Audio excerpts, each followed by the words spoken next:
السلام عليكم ورحمة الله وبركاته. أعوذ بالله من الشيطان الرجيم. بسم الله الرحمن الرحيم. الحمد لله رب العالمين.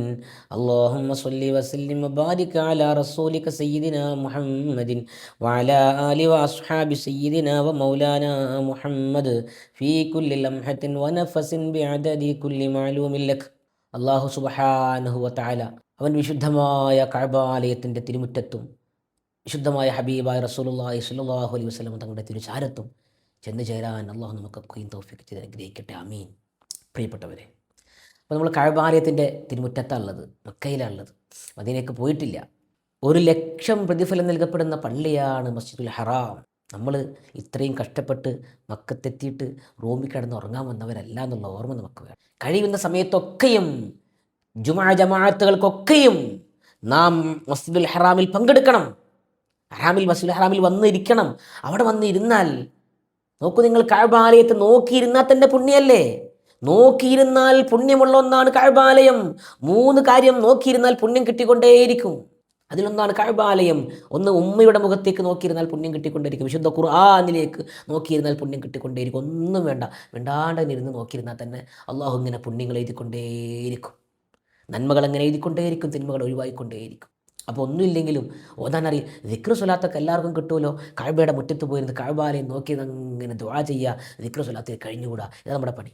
നമുക്ക് വേണ്ടി മാത്രമല്ല, ഉമ്മക്ക് വേണ്ടി, ഉപ്പക്ക് വേണ്ടി, ഉസ്താദുമാർക്ക് വേണ്ടി, ഭാര്യ മക്കൾക്ക് വേണ്ടി, നമ്മളെ സ്നേഹിച്ചവർക്ക്, സഹായിച്ചവർക്ക് വേണ്ടി, ദുആ കൊണ്ട് വസിയത്ത് ചെയ്ത എല്ലാവർക്കും വേണ്ടി, നമ്മുടെ നാട്ടിൽ നമ്മളെ ഓർത്ത് കഴിയുന്ന, നമുക്ക് വേണ്ടി ദുആ ചെയ്യുന്ന, നമ്മുടെ നാട്ടിൽ നമ്മളെ കാത്തിരിക്കുന്ന എത്രയോ ആളുകളുണ്ടാവും. അവരെ എന്നും നമ്മൾ മറക്കാൻ പാടില്ല. എത്രയോ ആളുകൾ നമ്മളോട് ദുആ കൊണ്ട് വസിയത്ത് ചെയ്തിട്ടുണ്ടാവും, സലാം പറഞ്ഞു വിട്ടിട്ടുണ്ടാവും, പലരും നമുക്ക് സഹായിച്ചിട്ടുണ്ടാവും, സ്നേഹമുള്ളവരുണ്ടാവും. ഇവരൊന്നും നമ്മൾ മറക്കരുത്. പുണ്യഭൂമിയിലെത്തിയാൽ, കഅബാലയത്തിന്റെ മുറ്റത്ത് ചെന്ന് നിന്നാൽ അവർക്ക് വേണ്ടി ഒക്കെയും ദുആ ചെയ്യണം. അതിനായി നമ്മൾ സമയം കണ്ടെത്തണം. ഹബീബായ റസൂലുള്ളാഹി സ്വല്ലല്ലാഹു അലൈഹി വസല്ലം പേരിൽ സ്വലാത്ത് ചൊല്ലി അവിടെ നമ്മൾ ദുആ ചെയ്യാൻ വേണ്ടി സമയം കണ്ടെത്തി. തങ്ങളുടെ പേരിലുള്ള സ്വലാത്ത് ചൊല്ലാനും ദുആ ചെയ്യാനും ദിക്ർ സ്വലാത്തുകൾ ചെല്ലാനുമാണ് നമ്മുടെ അവിടെ സമയം നമ്മളവിടെ ചെലവഴിക്കേണ്ടത്. ആ ഒരു കാര്യം നമ്മൾ മറന്നു പോകരുത്. എല്ലാവർക്കും വേണ്ടി ദുആ ചെയ്യുക. ഈ സമയങ്ങളൊക്കെ നമ്മൾ ഉപയോഗപ്പെടുത്തിക്കൊണ്ടിരിക്കുക. ഇൻഷാ അല്ലാഹ് അങ്ങനെ നമ്മൾ അവിടെയുള്ള പ്രധാനപ്പെട്ട സ്ഥലങ്ങളും സിയാറത്തുകളൊക്കെ പൂർത്തിയാക്കി, ആ സിയാറത്തുകൾക്കൊക്കെ ശേഷം നമ്മൾ പിരിയണതിന് മുമ്പ് തവാഫിൻ്റെ കാര്യം നമ്മൾ പറഞ്ഞു. തവാഫിൻ്റെ കാര്യം നമ്മൾ പ്രത്യേകം പറഞ്ഞു. തവാഫ് ചെയ്യുന്നതിൻ്റെ ഇടയിൽ ഒരു കാര്യം നമ്മൾ ഇതിൻ്റെ ഇടയിൽ വിട്ടുപോയതുണ്ട്. തവാഫ് ചെയ്യുമ്പോൾ ആണുങ്ങൾ തവാഫ് ചെയ്യുന്ന സമയത്ത് ആ പുതക്കുന്ന മുണ്ട് അത് നമ്മൾ പൂണൂല് ധരിക്കണ പോലെ വലത് കൈ പുറത്താക്കിയിട്ട് തവാഫിൻ്റെ മുണ്ട് ഉള്ളിലൂടെ എടുക്കുന്ന ഇൽത്തിബാ എന്ന് പറയുന്നത് സുന്നത്താണ്. അത് അമീർ നമുക്ക് കാണിച്ചു തരും. ആണുങ്ങളൊക്കെ അങ്ങനെ ചെയ്തിട്ടാണ് എന്ത് ചെയ്യേണ്ടത്, തവാഫ് ചെയ്യേണ്ടത്. 3ാമത്തെ തവാഫ് മുതലാണ്. ഇനി ആദ്യം മുതൽ തന്നെ നമുക്ക് ഇടാം, അത് സുന്നത്ത് തന്നെയാണ്. അപ്പോൾ നഷ്ടപ്പെടാതിരിക്കാൻ വേണ്ടിയിട്ട് തവാഫ് ചെയ്യണതിൻ്റെ മുണ്ട്, ആ മേൽമുണ്ട് എന്ത് ചെയ്യണം, വലത് കൈയിൻ്റെ ഉള്ളിലൂടെ എടുത്തിട്ട് പൂണൂല് ധരിക്കുമ്പോൾ ഇടണമെന്ന്. അങ്ങനെയാണ് ഹബീബായ റസൂലുള്ളാഹി സ്വല്ലല്ലാഹു അലൈഹി വസല്ലം നിങ്ങൾ ഇട്ടത്, അങ്ങനെയാണ് സ്വഹാബികൾ ഇട്ടത്, അങ്ങനെയാണ്. അതുകൊണ്ട് സുന്നത്താണ്. അപ്പോൾ അങ്ങനെ ധരിക്കണം എന്നാണ് തവാഫ് ചെയ്യുമ്പോൾ ആണുങ്ങൾക്ക്.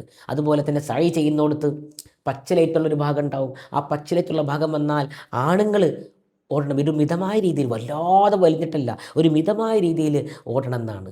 വലിയൊരു ഓട്ടമല്ല, എന്ന നടത്തമല്ലാത്ത രീതിയിലുള്ള ഒരു ഓട്ടം അവിടെ ഓടണം എന്നാണ് ആണുങ്ങൾക്ക് സുന്നത്ത്. പെണ്ണുങ്ങൾ ഓടേണ്ട ആവശ്യമേ ഇല്ല. അതും സുന്നത്തേ ഉള്ളൂ, നിർബന്ധമല്ല അതൊന്നും. ഇതൊക്കെ നമ്മൾ ശ്രദ്ധിക്കേണ്ട കാര്യമാണ്. അങ്ങനെ തവാഫ് സഅയ് നമ്മൾ ഉംറകളൊക്കെ പൂർത്തിയാക്കി, സിയാറത്തുകളൊക്കെ അതുപോലെ നമുക്ക് പല സ്ഥലങ്ങളിലും സിയാറത്തൊക്കെ ഉണ്ട്, നമ്മൾ പറഞ്ഞല്ലോ. ആ സിയാറത്തൊക്കെ നമ്മൾ പൂർത്തിയാക്കി അങ്ങനെ നമ്മൾ ഇൻഷാ അല്ലാഹ് മക്കയിലുള്ള താമസം പൂർത്തിയാക്കി പരമാവധി ജുമാ ജമാഅത്തുകൾക്ക് ഹറമിൽ തന്നെ, മസ്ജിദുൽ ഹറാമിൽ തന്നെ നമ്മൾ പങ്കെടുക്കണം. അത്തരം കാര്യങ്ങളൊക്കെ ശ്രദ്ധിച്ചുകൊണ്ട് നമ്മൾ അവിടുത്തെ ദിവസങ്ങളിൽ ഹറമിലാണെന്നുള്ള ഓർമ്മ വേണം. ആരോടും ശണ്ട കൂടാനോ ദേഷ്യം പിടിക്കാനോ ചീത്ത പറയാനോ അന്യ സംസാരങ്ങളിൽ ഏർപ്പെടാനോ പാടില്ല. 1,00,000 പുണ്യം കിട്ടുന്ന പുണ്യഭൂമിയിലാണ് നമ്മൾ നിൽക്കുന്നത് എന്നുള്ള ഓർമ്മ വേണം. അതുകൊണ്ട് ദുന്യവിയായ സംസാരങ്ങൾക്കോ ചീത്ത പറയാനോ അങ്ങനെയുള്ള കാര്യങ്ങളോ നാട്ടിലെ കാര്യങ്ങളോ ചർച്ച ചെയ്യാനോ അതൊന്നും നമുക്ക് നേരല്ല. അള്ളാഹുവിൻ്റെ തിരുമുറ്റത്താണ് നമ്മൾ നിൽക്കുന്ന ഓർമ്മയിൽ തന്നെ മക്കയിൽ നാം താമസിക്കണം. അങ്ങനെ ഇൻഷാ അല്ലാഹ് മക്കയിൽ 9 ദിവസം പൂർത്തിയാക്കി നമ്മൾ മദീനത്തേക്ക് പോകാൻ പോവുക. അതുപോലെ തന്നെ ഹബീബായ റസൂലുള്ളാഹി സ്വല്ലല്ലാഹു അലൈഹി വസല്ലം നമ്മൾ ഉംറ കഴിഞ്ഞ് എന്ന് പറഞ്ഞാൽ നമ്മൾ സഅയ് കഴിഞ്ഞ് പുറത്തേക്ക് ഇറങ്ങിയാൽ അവിടെ ബാത്റൂമുണ്ട്. ആകെ ആ പരിസരത്തൊരു ബാത്റൂം, അതിൻ്റെ അകത്തുള്ളത് അത് മാത്രമേ ഉള്ളൂ. തൊട്ടടുത്ത്. അതായത് സഴി കഴിഞ്ഞ് നമ്മൾ പുറത്തേക്ക് ഇറങ്ങണത് തന്നെ തൊട്ടിപ്പുറത്ത് വലതുവശത്ത് വലിയൊരു ബാത്റൂം സമുച്ചയത്തിൻ്റെ അടുത്തേക്ക് ഇറങ്ങുന്നത്. അവിടെ ആയിരുന്നു അബൂജഹലിൻ്റെ വീട് എന്നാണ് ചരിത്രകാരന്മാർ അടയാളപ്പെടുത്തുന്നത്. അപ്പോൾ അബൂജഹലിൻ്റെ വീട് ഇരിക്കുന്നിടത്താണ് അവിടെ ആ ബാത്റൂം വന്നിട്ടുള്ളത്. എല്ലാവരും പറയും അബൂജഹൽ ഇരിക്കുന്നിടത്താണ്. അത് നമുക്ക് ഒരു ചരിത്രത്തിൽ ദൃഷ്ടാന്തമാണ്. അബൂജഹലിൻ്റെ വീട് അവിടെയായിരുന്നു എന്നാണ്. അതുപോലെ ഹബീബായ് റസൂലുള്ളാഹി സ്വല്ലല്ലാഹു അലൈഹി നിങ്ങളുടെ വീട് നിൽക്കുന്ന സ്ഥലം അതൊരു ലൈബ്രറി ആയിട്ടാണ് ഇന്നവിടെ ഹറമിൻ്റെ ഭരണകർത്താക്കൾ ഒരു ലൈബ്രറി ആയിട്ടാണ് അവിടെ അങ്ങോട്ട് കയറാനും പോകാനൊന്നും പറ്റില്ല. ഒരു ലൈബ്രറിയാണത്. അബൂജഹലിൻ്റെ വീട് എന്ന ഭാഗമാണ് കക്കൂസായിട്ടുള്ളത്. ഇതൊക്കെ നമുക്ക് അവിടെ കാണാൻ കഴിയും. അങ്ങനെ നമ്മൾ ഇൻഷാ അല്ലാഹ് അതുപോലെ തന്നെ അവിടെ മക്കയിലുള്ള ഒരുപാട് സംഭവങ്ങളുണ്ട്. അതൊക്കെ നമ്മൾ കണ്ട് ഇൻഷാ അല്ലാഹ് മദീനത്തേക്ക് പോകാൻ വേണ്ടി നമ്മൾ ഒരുങ്ങുകയാണ്. മദീനത്തേക്ക് പോകാൻ വേണ്ടി ഒരുങ്ങുമ്പോൾ പോകുന്നതിന് മുമ്പ് നമുക്ക് വിദാഇൻ്റെ തവാഫുണ്ട്. മക്കയിൽ നിന്ന് വിട വാങ്ങുമ്പോൾ വിദാഇൻ്റെ തവാഫ് ചെയ്യൽ നിർബന്ധമാണ്. മക്കയോട് യാത്ര ചോദിക്കണം, കഅബാലയത്തിനോട് യാത്ര ചോദിക്കണം, കരഞ്ഞ് കലങ്ങിയ കണ്ണുമായി. അതിന് പ്രത്യേകിച്ച് ഇതൊന്നുമില്ല. ത്വാഫിൻ്റെ വിദായിൻ്റെ ത്വാഫ് എന്ന് പറഞ്ഞാൽ നീയത്ത് മാത്രമേ ഉള്ളൂ. പ്രത്യേകിച്ച് ഇഹ്റാമും അങ്ങനത്തെ കാര്യങ്ങളൊന്നുമില്ല. വിദായിൻ്റെ തവാഫ് എന്ന് പറഞ്ഞാൽ വിദായിൻ്റെ വിടവാങ്ങൽ തവാഫാണത്. അത് നമ്മളവിടെ എത്തുന്നു, വിടവാങ്ങൽ തവാഫിനെ നീയത്ത് ചെയ്യുന്നു, 7 പ്രാവശ്യം കഅബാലയത്തിനെ ചുറ്റുന്നു. ത്വാഫ് തന്നെ, വേറൊന്നും സഅയൊന്നുമില്ല, അതിന് മുന്നൊന്നുമില്ല. വിദായിൻ്റെ തവാഫ് എന്ന് പറഞ്ഞാൽ അത് മാത്രമാണ്, തവാഫ് മാത്രമേ ഉള്ളൂ. അവിടെ വന്ന് കഅബാലയത്തിന് അവസാനമായി ഇനി ഒരിക്കൽ തവാഫ് ചെയ്യാൻ കഴിയുമോ എന്നറിയില്ലല്ലോ. അതുകൊണ്ട് തന്നെ വിടവാങ്ങൽ നേരത്ത് നമ്മൾ കഅബാലയത്തോട് യാത്ര പറയാൻ പോവുക, അള്ളാഹിനോട് യാത്ര പറയാൻ പോവുകയാണ്. അവിടെ ചെന്നിട്ട് നമ്മൾ 7 പ്രാവശ്യം ചുറ്റുന്നു. കഅബാലയത്തിന് വിദാഇൻ്റെ തവാഫ് ചെയ്തിട്ട് നമ്മൾ കഅബാലയത്തേക്ക് തിരിഞ്ഞിട്ട് ദുആ ചെയ്യും.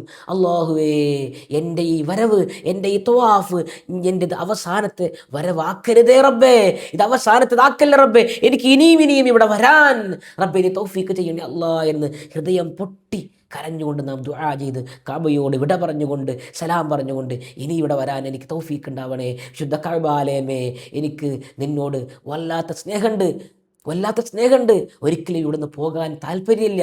പക്ഷേ വീട്ടിലേക്ക് പോകണമല്ലോ, വിസ തീരുമല്ലോ, ടിക്കറ്റ് പോകേണ്ട സമയത്ത് ഫ്ലൈറ്റ് കയറണമല്ലോ. ഇതുകൊണ്ട് മാത്രമാണ് കഅബാലയമേ നിന്നെ വിട്ടു പോകണത്. അല്ലെങ്കിൽ നിന്നെ വിട്ടു പോകാൻ എനിക്കൊരു യാതൊരു താല്പര്യമില്ല, ഞാൻ ഇവിടെ തന്നെ കഴിഞ്ഞേനെ എന്ന് ഹബീബായ റസൂലുള്ളാഹി സ്വല്ലല്ലാഹു അലൈഹി വസല്ലം ഞങ്ങൾ കഅബയോട് പറഞ്ഞതുപോലെ കഅബാലയമേ നിൻ്റെ ആളുകൾ, ഈ പരിസരത്തുള്ള ആളുകൾ എന്നെ പുറത്താക്കിയില്ലെങ്കിൽ ഒരിക്കലും നിന്നെ വിട്ട് ഞാൻ പോകുമായിരുന്നില്ല എന്ന് മുത്ത് റസൂലുള്ളാഹി തങ്ങൾ കഅബാലയത്തിലേക്ക് നോക്കി തിരിഞ്ഞുകൊണ്ട് പറഞ്ഞു എന്നാണ്. കണ്ണീരോടുകൂടെ ഇതേപോലെയാണ് കഅബയോട് വിട ചോദിക്കുമ്പോൾ കണ്ണീരോടുകൂടെ കരഞ്ഞു കലങ്ങിയ കണ്ണുമായി കഅബയോട് വിട പറഞ്ഞ് ഇനി ഒരിക്കൽ കൂടി ഇവിടെ വരാൻ കഴിയുമെന്ന് അറിയില്ലല്ലോ, അതിനുവേണ്ടി ദുആ ചെയ്തുകൊണ്ട് റബ്ബിനോട് പറഞ്ഞുകൊണ്ട് ആ കഅബാലയത്തിൻ്റെ വാതിലിൻ്റെ താഴെ പോയിട്ടൊക്കെ നെഞ്ചു ചേർത്ത് എന്ന് പറയണമെന്നാണ്. അതിനൊക്കെ പറ്റിയില്ലെങ്കിൽ, പറ്റുന്നവർക്ക് അങ്ങനെ ചെയ്യാം. അങ്ങനെ പറ്റിയില്ലെങ്കിൽ അത് മുന്നിൽ നിന്ന് ഹജറുൽ അസ്വദിനൊക്കെ തൊട്ട് മുത്തി അല്ലെങ്കിൽ ആംഗ്യം കാണിച്ച് മുത്തി കഅബയോട് വിട പറഞ്ഞുകൊണ്ട് നമ്മളങ്ങനെ വിദാഇൻ്റെ തവാഫ് ചെയ്ത് പുറത്തേക്ക് ഇറങ്ങിയാൽ പിന്നെ അവിടെ നമുക്ക് വേറെ ഒന്നിനും നേരമില്ല. പർച്ചേസ് ചെയ്യാൻ പോകുക ഒന്നിനും, അതൊക്കെ മുമ്പേ കഴിഞ്ഞിട്ടുണ്ടാവണം. പിന്നെ ഒന്നും ചെയ്യാൻ പാടില്ല. വിദാഇൻ്റെ തവാഫ് കഴിഞ്ഞ് ലാസ്റ്റാണത്. അത് കഴിഞ്ഞ് പുറത്തേക്ക് എത്തിയാൽ വന്ന് ലഗേജ് എടുത്ത് നമ്മൾ വണ്ടിയിലേക്ക് എത്തിയാൽ നമ്മൾ പോവലായി. പറഞ്ഞ സമയത്തൊക്കെ കറക്റ്റായിട്ട് അതൊക്കെ എല്ലാം അമീർ പറഞ്ഞുതരും. അതെല്ലാം ചെയ്യാം. അതെല്ലാം കറക്റ്റായി ചെയ്ത് പിന്നെ നമ്മൾ ബസ്സിൽ കയറി നേരെ മദീനത്തേക്ക് ഹബീബായ റസൂലുള്ളാഹി സ്വല്ലല്ലാഹു അലൈഹി വസല്ലമ തങ്ങളുടെ വിശുദ്ധമായ കഅബ റൗള ഷരീഫിലേക്ക്, തങ്ങളുടെ ഹുജറത്തു ഷരീഫയിലേക്ക്, തങ്ങളുടെ അടുത്തേക്ക് സലാം പറയാൻ വേണ്ടിയിട്ട്, തങ്ങളെ സിയാറത്ത് ചെയ്യാൻ വേണ്ടി നമ്മൾ മദീനത്തേക്ക് പോവുക. ഏതൊരു വിശ്വാസിയുടെ ഹൃദയം തുടിക്കും. മദീന എന്ന് പറഞ്ഞാൽ ഹൃദയം തുടിക്കാത്തൊരു വിശ്വാസി ഉണ്ടാവും. കിബിലയുടെയും കിബിലയാണ് മദീന, കഅബയുടെയും കിബിലയാണ് മദീന. അഷ്റഫുൽ ഖൽഖായ ത്വഹ മുഹമ്മദ് റസൂലുള്ളാഹി സ്വല്ലല്ലാഹു അലൈഹി വസല്ലമ തങ്ങളുടെ ശറഫാക്കപ്പെട്ട തിരുശരീരത്തോട് ചേർന്ന് കിടക്കുന്ന മണ്ണിന് സ്വർഗത്തെക്കാളും കഅബാലയത്തെക്കാളും സർവ്വലോകത്തുള്ള സർവ്വ വസ്തുക്കളെക്കാളും ആർശിനേക്കാളും കുർസിനേക്കാളും ലൗഹിനേക്കാളും ഖലമിനേക്കാളും ലോകത്തുള്ള സർവ്വ വസ്തുക്കളെക്കാളും ശ്രേഷ്ഠത ഹബീബായ റസൂലുള്ളാഹി സ്വല്ലല്ലാഹു അലൈഹി വസല്ലമ തങ്ങളുടെ വിശുദ്ധമായ തിരുശരീരത്തോട് ചേർന്ന് കിടക്കുന്ന മണ്ണിനാണെന്ന് അഹ്ലുസ് സുന്നത്തി വൽ ജമാഅത്തിന്റെ ഐക്യകണ്ഠമായ തീരുമാനമാണ്. എന്താണ് ചിന്തിക്കണം നമ്മൾ. ഹബീബായ റസൂലുള്ളാഹി സ്വല്ലല്ലാഹു അലൈഹി വസല്ലമ തങ്ങളുടെ തിരുശരീരത്തോട് ചേർന്ന് കിടക്കുന്ന മദീനത്തെ മണ്ണ്, ആ ഖബർ ഷരീഫിലെ മണ്ണിനാണ് സർവത്തിനേക്കാളും സ്വർഗത്തിനേക്കാളും അർശ് കുർസി ലൗഹ് ഖലം കഅബാലയത്തിനേക്കാളൊക്കെയും മഹത്വം നൽകപ്പെടുന്നത് ഹബീബായ റസൂലുള്ളാഹി സ്വല്ലല്ലാഹു അലൈഹി വസല്ലമ തങ്ങളുടെ തിരുശരീരത്തോട് ചേർന്ന് കിടക്കുന്ന മണ്ണിനാണ്. അപ്പൊ ഒന്ന് ആലോചിച്ച് നോക്ക് നിങ്ങൾ, മുത്ത് റസൂലുള്ളാഹിന്റെ സ്ഥാനം എന്താ, മഹത്വം എന്താ. കഅബാലയത്തിന്റെ മുറ്റത്ത് മസ്ജിദുൽ ഹറാമിൽ 1,00,000 പുണ്യമാണെങ്കിൽ ഹബീബായ റസൂലുള്ളാഹി സ്വല്ലല്ലാഹു അലൈഹി വസല്ലമ തങ്ങളുടെ വിശുദ്ധമായ റൗള ഷരീഫ് എന്ന് പറഞ്ഞാൽ ഹബീബായ റസൂലുള്ളാഹി സ്വല്ലല്ലാഹു അലൈഹി തങ്ങളുടെ ഖബർ ഷരീഫിൽ നിന്ന് തങ്ങൾ പള്ളിയിലേക്ക് നിസ്കരിക്കാൻ വേണ്ടി പോയ ആ ഒരു ഭാഗം, തങ്ങളുടെ പള്ളി, തങ്ങളുടെ മിമ്പർ, മാ ബൈന ഖബ്രി വ മിമ്പരി റൗളത്തും മിൻ റിയാദിൽ ജന്ന ലാ ഹദ്ദ ലിമിസ്ലിഹി ലിഫളിഹി. നോക്കാം, ചിന്തിക്കണം നമ്മൾ. ഹബീബായ റസൂലുള്ളാഹി സ്വല്ലല്ലാഹു അലൈഹി വസല്ലമ തങ്ങളുടെ ഖബർ ഷരീഫിന്റെയും അവിടുത്തെ മിമ്പറിന്റെയും ഇടയിലുള്ള ആ ഒരു ഭാഗം റൗളത്തും മിൻ റിയാദിൽ ജന്ന, സ്വർഗത്തോട്ടങ്ങളിൽ നിന്നുള്ള, സ്വർഗത്തോപ്പുകളിൽ നിന്നുള്ള ഒരു തോപ്പാണെന്ന് ഷഫീഉനാ റസൂലുള്ളാഹി സ്വല്ലല്ലാഹു അലൈഹി വസല്ലം തങ്ങൾ പറഞ്ഞിട്ടുണ്ട്. ആ ഒരു ഭാഗത്ത് അവിടുത്തെ പ്രതിഫലത്തിന് ഹദ്ദില്ല എന്നാണ്, കണക്കില്ല. 1 ലക്ഷമെന്നോ 2 ലക്ഷമെന്നോ 1 കോടിയെന്നോ 2 കോടിയെന്നോ അല്ലെങ്കിൽ 10 കോടി 100 കോടി ഒന്നും പറയാൻ പറ്റില്ല. അതിന് കണക്കില്ല എന്നാണ് അവിടുത്തെ പ്രതിഫലം. ഹറമിൽ വെച്ച് 2 റക്അത്ത് നിസ്കരിച്ചാൽ 1 റക്അത്തിന് 1 ലക്ഷം പുണ്യമാണെങ്കിൽ, അല്ലെങ്കിൽ 1 കോടിയാണെങ്കിൽ, വിശുദ്ധമായ റൗള ഷരീഫിൽ വെച്ചുകൊണ്ട് മുത്ത് റസൂലുള്ളാഹിന്റെ ചാരത്ത് അവിടെ നിന്ന് നിസ്കരിച്ച 2 റക്അത്തിന് അതിനേക്കാളൊക്കെയും പുണ്യമാണ്. അതിന് കണക്കാക്കാൻ കഴിയില്ല, പ്രതിഫലം കണക്കാക്കാൻ കഴിയില്ല. ഏറ്റവും പുണ്യമുള്ള സ്ഥലം റൗള ഷരീഫാണ്. നോക്കൂ നിങ്ങൾ, ലോകത്ത് തന്നെ ഏറ്റവും പുണ്യമാക്കപ്പെട്ട സ്ഥലം, പ്രതിഫലം നൽകപ്പെടുന്ന, നിസ്കാരത്തിനാവട്ടെ എന്തിനാവട്ടെ പ്രതിഫലം നൽകപ്പെടുന്ന ഏറ്റവും മഹത്തായ സ്ഥലം ഹബീബായ റസൂലുള്ളാഹി സ്വല്ലല്ലാഹു അലൈഹി വസല്ലമ തങ്ങളുടെ റൗള ഷരീഫാണ്. തങ്ങളുടെ ഖബറിന്റെയും മിമ്പറിന്റെയും ഇടയിലുള്ള ആ ഒരു സ്ഥലമാണ്. ഹബീബായ റസൂലുള്ളാഹിന്റെ അടുത്തേക്ക് ചെന്നാൽ നോക്കൂ നിങ്ങൾ, മസ്ജിദുൽ ഹറാമിലേക്ക് എത്തിയാൽ അവിടുത്തെ തഹിയ്യത്ത് എന്താണെന്നറിയോ? തവാഫാണ്. ഒരു പള്ളിയിൽ കയറിയാൽ 2 റക്അത്ത് തഹിയ്യത്ത് നിസ്കരിക്കൽ സുന്നത്തുണ്ട്. പള്ളിയിൽ കയറിയാൽ ആദ്യം ചെയ്യേണ്ടത് 2 റക്അത്ത് സുന്നത്ത് നിസ്കരിക്കണം, പിന്നീട് ബാക്കി കാര്യങ്ങളൊക്കെ. എന്നാൽ മസ്ജിദുൽ ഹറാം, വിശുദ്ധമായ കഅബാലയത്തിലേക്ക്, വിശുദ്ധമായ കഅബാലയത്തിന്റെ തിരുമുറ്റത്തിലേക്ക്, മസ്ജിദുൽ ഹറാമിലേക്ക് എത്തിയാൽ അവിടെ എന്താ ചെയ്യേണ്ടത്? അവിടെ ചെയ്യേണ്ടത് സുന്നത്ത് നിസ്കാരമല്ല, അവിടെ തവാഫാണ്. സുന്നത്ത് തഹിയ്യത്ത് നിസ്കാരമല്ല, അവിടെ തവാഫാണ്. സുന്നത്ത് നിസ്കാരത്തിന് പകരം അവിടെയുള്ള തവാഫാണ്. കഅബാലയത്തിന് തവാഫ് ചെയ്യലാണ് അവിടുത്തെ തഹിയ്യത്ത്. ഇതേപോലെ തന്നെ ഹബീബായ റസൂലുള്ളാഹി സ്വല്ലല്ലാഹു അലൈഹി തങ്ങളുടെ അടുത്തേക്ക് എത്തിയാൽ ഓടിപ്പോയി പ്രതിഫലം വാങ്ങാൻ വേണ്ടി പോയി നിസ്കരിക്കാന്നല്ല. നിസ്കാരത്തിന്റെ പ്രതിഫലവും റൗള ഷരീഫിന്റെ പ്രതിഫലമൊക്കെ നമുക്ക് കിട്ടാൻ കാരണം ആരാണ്? അത് ഹബീബായ മുഹമ്മദുർ റസൂലുള്ളാഹി സ്വല്ലല്ലാഹു അലൈഹി തങ്ങളല്ലേ. തങ്ങളുടെ അടുത്തേക്ക് ചെല്ലണം, തങ്ങളോട് സലാം പറയണം. അതോടുകൂടെ തങ്ങളുടെ മുന്നിൽ എത്തിയിട്ട് തങ്ങളോട് സലാം പറയണം. അസ്സലാത്തു വസ്സലാമു അലൈക യാ സയ്യിദി യാ റസൂലല്ലാഹ്, ഓ ഹബീബേ അങ്ങേക്കെന്റെ സലാം. തങ്ങളോട് സലാം പറയണം. വസ്സലാമു അലൈക യാ സയ്യിദനാ അബൂബക്കർ, ഓ അബൂബക്കർ റളിയല്ലാഹു അൻഹുവിനോട് തന്നെ സലാം പറയണം. അസ്സലാമു അലൈക യാ ഖലീഫത്തു റസൂലില്ലാഹ്, അതുപോലെ സയ്യിദനാ അസ്സലാമു അലൈക യാ സയ്യിദനാ ഉമർ ബിൻ ഖത്താബ് റളിയല്ലാഹു അൻഹുവിനോട് സലാം പറയണം. റസൂലുള്ളാഹിന്റെ തൊട്ട് ചാരയാണ് സിദ്ദീഖുൽ അക്ബർ കിടക്കുന്നത്, അതിന്റെ തൊട്ട് ചാരയാണ് സയ്യിദനാ ഉമർ ബിൻ ഖത്താബ് റളിയല്ലാഹു അൻഹുമാ കിടക്കുന്നത്. അവിടെ ചെന്നിട്ട് സലാം പറയണം. ഹബീബായ റസൂലുള്ളാഹി സ്വല്ലല്ലാഹു അലൈഹി തങ്ങളുടെ മുന്നിൽ ചെന്നിട്ട് സലാം പറയണം. നിങ്ങൾ സലാം പറഞ്ഞാൽ ഞാനത് മടക്കുമെന്ന് ഷഫീഉനാ റസൂലുള്ളാഹി സ്വല്ലല്ലാഹു അലൈഹി പഠിപ്പിച്ചിട്ടുണ്ട്. മൻ സാറ ഖബരി ബഅദ വഫാതി കമൻ സാറനി ഫി ഹയാതി, എൻ്റെ വഫാത്തിന് ശേഷം ആരെങ്കിലും എന്നെ സിയാറത്ത് ചെയ്യാൻ വേണ്ടി വന്നാൽ കമൻ സാറനി ഫി ഹയാതി, അവൻ എന്നെ ജീവിതകാലത്ത് സിയാറത്ത് ചെയ്തവനെ പോലെയാ, സന്ദർശിച്ചവനെ പോലെയാ. അവന് എൻ്റെ ശുപാർശ നിർബന്ധമാണ്, ഞാൻ അവൻ്റെ കൈപിടിക്കുമെന്ന്, ഞാൻ അവന് ശുപാർശ ചെയ്യുമെന്ന് ഷഫീഉനാ റസൂലുള്ളാഹി സ്വല്ലല്ലാഹു അലൈഹി തങ്ങൾ വിശുദ്ധമായ ഹദീസിൽ പഠിപ്പിച്ചിട്ടുണ്ട്.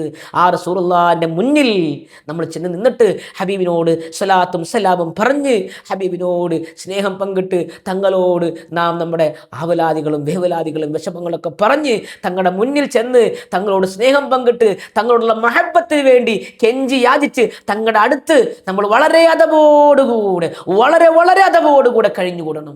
റൗള ഷരീഫിലേക്ക് സലാം പറയാൻ വേണ്ടി റൗള ഷരീഫിന്റെ മുന്നിലൂടെ ബാബു സലാമിലൂടെ കടന്ന് തങ്ങളുടെ മുന്നിലേക്ക് സലാം പറയാൻ വേണ്ടി പോകുമ്പോൾ കയ്യിൽ ചെരുപ്പൊന്നും പിടിക്കാൻ പാടില്ല.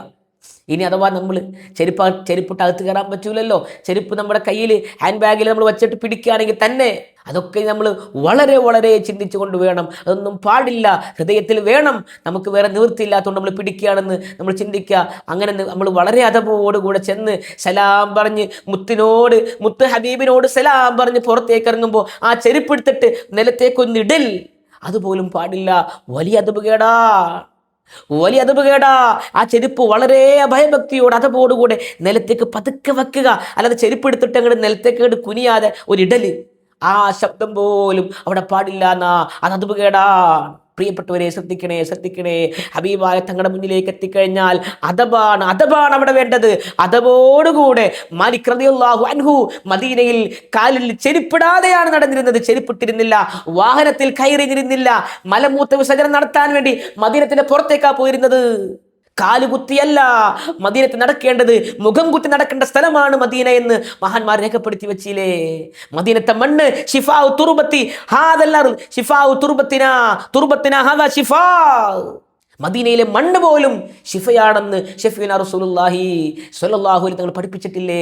എത്ര ആളുകൾക്കാണ് മദീനത്തെ മണ്ണിട്ട വെള്ളം കുടിച്ച് ശിഫയായിട്ടുള്ളത്. മദീനത്തെ മണ്ണ് പോലും ശിഫയാ. ആ പുണ്യ മദീന ഓരോ വിശ്വാസിയുടെയും ഹരമാണ്. അത് മുത്ത് റസൂൽ തന്റെ ചാരത്താന്നുള്ള ഓർമ്മ വേണം.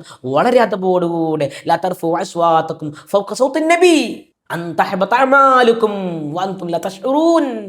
മുത്ത് റസൂലുള്ളാഹി സ്വല്ലല്ലാഹു അലൈഹി വസല്ലമ തങ്ങളെക്കാൾ ഉച്ചത്തിൽ നിങ്ങൾ സംസാരിച്ചാൽ നിങ്ങളുടെ സർവ്വകർമ്മങ്ങളും പൊളിഞ്ഞു പോകുമെന്ന് അല്ലാഹുവിന്റെ വിശുദ്ധ ഖുർആൻ നമ്മളെ പഠിപ്പിച്ചില്ലേ. നോക്കൂ നിങ്ങൾ, അതുവരെ ചെയ്ത മുഴുവൻ കർമ്മങ്ങളും ഹബീബായ തങ്ങളുടെ ഉച്ച സ്വരത്തിന് മേലെ സ്വരം ഉയർത്തിയാൽ അപ്പൊ പൊളിഞ്ഞു. നോക്കുന്നത് ഹബീബായ തങ്ങൾക്ക് അള്ളാഹു കൊടുത്ത ആദരവ് എത്രമാത്രമാണ്. ഹബീബായ തങ്ങളുടെ മദീനയിൽ ഉച്ചത്തിൽ നിന്ന് സംസാരിക്കാനോ. ഹബീബിൻ്റെ മദീന ശാന്തമാണ്. ഹബീബിൻ്റെ മദീന എപ്പോഴും ശാന്തമാണ്. മക്കയെ പോലെ ഒച്ചപ്പാടോ ബഹളങ്ങളോ, മക്കയിൽ എപ്പോഴും ജനനിബിഡമായിട്ട് ആളുകൾ ഒച്ചയും ബഹളമൊക്കെ ഉണ്ടാവും. അവിടെ ഇങ്ങനെയൊക്കെ ചർച്ചകളും വലിയ സംഭവങ്ങളൊക്കെ ഉണ്ടാവും. മദീന അങ്ങനെയല്ല. മദീന ശാന്തമാണ്. മദീന എപ്പോഴും ശാന്തമാണ്. ഹബീബിൻ്റെ ഹദ്റത്തിൽ എപ്പോഴും വളരെ ശാന്തമായിട്ട്, പൊട്ടിച്ചിരിക്കാൻ പാടില്ല, ഉച്ചത്തിൽ സംസാരിക്കാൻ പാടില്ല. വളരെ അതബോടുകൂടെ ഹബീബിൻ്റെ ഗുരുത്വവും പൊരുത്തവും തതബോടുകൂടെ തങ്ങളുടെ തിരുനോട്ടവും പ്രതീക്ഷിച്ചുകൊണ്ട് ഹബീബിനെ ഒരിക്കലെങ്കിലും സ്വപ്നത്തിൽ കാണാൻ ആഗ്രഹിച്ചുകൊണ്ട് സ്വലാത്തുകൾ വർദ്ധിപ്പിച്ചുകൊണ്ട് ഹബീബിൻ്റെ മദീനയിൽ കഴിഞ്ഞുകൂടണം. ഹബീബിൻ്റെ മദീനയിൽ അവിടെ തന്നെ ഹബീബിൻ്റെ റൗള ഷരീഫിൻ്റെ ഹബീബിൻ്റെ ഹുജറത്തുൽ ഷരീഫയുടെ മുന്നിലായി ജന്നത്തുൽ ബഖിയുണ്ട്. ഫാത്തിമ ബീവി റളിയല്ലാഹു അൻഹാ അവിടെയാണുള്ളത്. ഉമ്മഹാത്തുൽ മുഅ്മിനീൻ ആയിഷ ബീവി റളിയല്ലാഹു അൻഹ അടക്കമുള്ള ആളുകൾ അവിടെയാണുള്ളത്. 10,000-ൽ പരം സ്വഹാബികൾ അവിടെ ശ്രമം കൊള്ളുന്നുണ്ട്. സയ്യിദുനാ ഉസ്മാൻ ഇബ്നു അഫ്ഫാൻ റളിയല്ലാഹു അൻഹു അവിടെയാണുള്ളത്. ജന്നത്തുൽ ബഖിയിലേക്ക് മുത്ത് റസൂലുള്ളാഹി എന്നും പോകാറുണ്ടായിരുന്നു, സിയാറത്ത് ചെയ്യാറുണ്ടായിരുന്നു. ആ ജന്നത്തുൽ ബഖിയിൽ പോകണം, സലാം പറയണം. ഒട്ടനവധി മഹാന്മാർ, ഒട്ടനവധി സ്വഹാബികൾ, ഒരുപാട് റസൂലുള്ളാഹിന്റെ മക്കൾ, ഭാര്യമാരൊക്കെയും ജന്നത്തുൽ ബഖിയിലുണ്ട്. അവിടെ പോയി അവരെ സിയാറത്ത് ചെയ്യണം. അതുപോലെ ബദറുണ്ട്. ബദർ പോകുന്ന വഴിയിൽ, നമ്മൾ മദീനത്തേക്ക് പോകുന്ന വഴിയിൽ ബദറുണ്ട്, ബദർ ശുഹദാക്കളുണ്ട്. അവിടെ നമ്മൾ സിയാറത്ത് ചെയ്തിട്ടാണ് നമ്മൾ മദീനത്തേക്ക് എത്തുന്നത്. ബദറിൽ ഇറങ്ങി ബദർ ശുഹദാക്കന്മാരെ സിയാറത്ത് ചെയ്തിട്ടാണ് നമ്മൾ മദീനത്തേക്ക് എത്തുന്നത്. അതുപോലെ ഉഹദുണ്ട്. നാം സ്നേഹിക്കുകയും നമ്മെ സ്നേഹിക്കുകയും ചെയ്യുന്ന ഈ പർവ്വതം സ്വർഗത്തിലെ പർവ്വതമാണെന്ന്, സ്വർഗത്തിലൊരു മലയാണെന്ന് ഉഹദിനെ കുറിച്ച് ഹബീബായ റസൂലുള്ളാഹി സ്വല്ലല്ലാഹു അലൈഹി തങ്ങൾ പറഞ്ഞ ഉഹദ് മല. അങ്ങനെ എന്തെല്ലാം മദീനത്ത് കണ്ടാൽ തീരാത്ത ചരിത്രങ്ങൾ ഉറങ്ങുന്ന മദീന മുത്ത് റസൂലുള്ളാഹിന്റെ പള്ളിയാണ് മദീന. മസ്ജിദ് ഖുബാ അവിടെയാണ് ഹബീബായ റസൂലുള്ളാഹി സ്വല്ലല്ലാഹു അലൈഹി തങ്ങൾ ആദ്യമായി പണിത പള്ളി മസ്ജിദ് ഖുബാ. മസ്ജിദ് ഖുബയിൽ പോയി 2 റക്അത്ത് സുന്നത്ത് നിസ്കരിച്ചാൽ, വീട്ടിൽ നിന്ന് ഒളുവെടുത്ത് മസ്ജിദ് ഖുബയിൽ പോയി 2 റക്അത്ത് സുന്നത്ത് നിസ്കരിച്ചാൽ തഅദീൽ ഉംറ, അത് ഒരു ഉംറക്ക് തുല്യമാണെന്ന് ഷഫീന റസൂലുള്ളാഹി സ്വല്ലല്ലാഹു അലൈഹി വസല്ലം പഠിപ്പിച്ചിട്ടുണ്ട്. അവിടെ തന്നെയാണ് മസ്ജിദ് ഖുബാ. അങ്ങനെ പലതും മദീനയിൽ ഒരുപാട് കാണാനും നമുക്ക് മനസ്സിലാക്കാനും പഠിക്കാനും ഏറ്റവും വലുത് ഹബീബാണ്. ഹബീബിൻ്റെ ചാരത്താണ് നാം എന്ന് ഓർമ്മ വേണം. ഹബീബിൻ്റെ ചാരത്ത് നിൽക്കുന്ന സമയം അത്രയും വളരെ അതബോടുകൂടെ, വളരെ ശ്രദ്ധയോടുകൂടെ, ഭവ്യതയോടുകൂടെ സ്വലാത്തിലായി മുഴുകി, മുത്ത് റസൂലുള്ളാഹിന്റെ സ്വലാത്തിലായി മുഴുകി ഹബീബിനെ കാണാൻ വിധികുട്ടനെ എന്ന് ദുആ ചെയ്ത് ഹബീബിനോട് തന്നെ ഒന്ന് കാണാനുള്ള തൗഫീക്കിന് വേണ്ടി അള്ളാഹിനോട് ദുആ ചെയ്ത് ഹബീബിനോട് പറഞ്ഞ് മൗലിദൊക്കെ നമ്മൾ നമ്മുടെ ഹൃദയത്തിലും നമുക്ക് രഹസ്യമായിട്ടൊക്കെ ചൊല്ലി അങ്ങനെ മദീനയിൽ നാം കഴിഞ്ഞുകൂടണം. മുത്ത് റസൂലുള്ളാഹിനോട് കഴിഞ്ഞുകൂടുന്ന ആ ദിവസം 2-3 ദിവസങ്ങൾ അവിടെ കഴിഞ്ഞുകൂടി റൗള ഷരീഫിൽ കയറി നിസ്കരിക്കാനുള്ള സമയത്ത് അതൊക്കെ ആ സമയത്ത് പറഞ്ഞ കയറി സമയത്ത് നിസ്കരിച്ച് അവിടെ നമുക്ക് ദുആ ചെയ്ത്, അതുപോലെ ജന്നത്തുൽ ബഖീലും ഉഹദിലും മസ്ജിദ് ഖുബായിലൊക്കെ സന്ദർശിച്ച് അങ്ങനെ തങ്ങളോട് സലാം പറഞ്ഞ്, തങ്ങളോട് വിട പറഞ്ഞ്, മദീനയോട് വിട പറഞ്ഞ്, കരഞ്ഞിയ കണ്ണുമായി കണ്ണീരൊലിപ്പിച്ചുകൊണ്ട് തങ്ങളോട് സലാം പറഞ്ഞുകൊണ്ട് ഇനിയും തങ്ങളെ മദീനത്തേക്ക് എന്നെ വിളിക്കണേ, തങ്ങളെ മദീനത്ത് തങ്ങളുടെ അടുത്തേക്ക് വരാനുള്ള തൗഫീക്ക്